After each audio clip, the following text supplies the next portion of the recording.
How you doing, folks? I am going to show you now how to remove the radio from a K12 Nissan Micra. All you need for the job is a Phillips screwdriver. There are two screws down below, one here which can be removed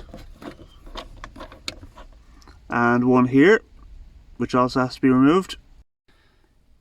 Then with those two screws removed, there are two more at the top behind these black cover plates, which when you remove, you can remove with your fingernail,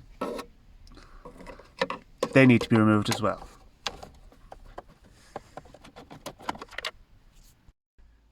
With those four screws removed, you just remove the entire vent assembly with the compartment above, and that allows you access to the back of the radio where you can remove the ISO block connections, which are in here.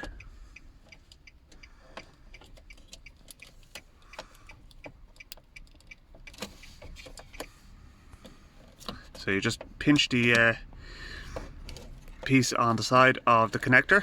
Easier said than done with one hand. And once you've got them removed, once you pinch them and pull them basically.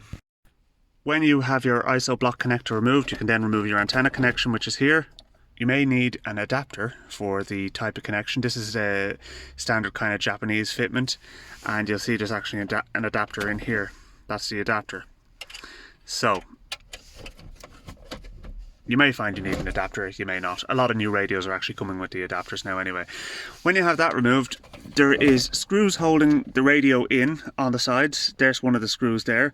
There should be a total of four of them. Remove them and the radio slides out the front. Simple as that. And then you can put your new one in, line it all back up, reconnect it, and job's a good one. The only thing I would suggest is if you are doing this job and the radio you have doesn't have an ISO block connector, get an adapter rather than cutting the harness of the car. It's a real bodge doing it that way, and I see it so many times. Just use an adapter, folks. It's a much better job.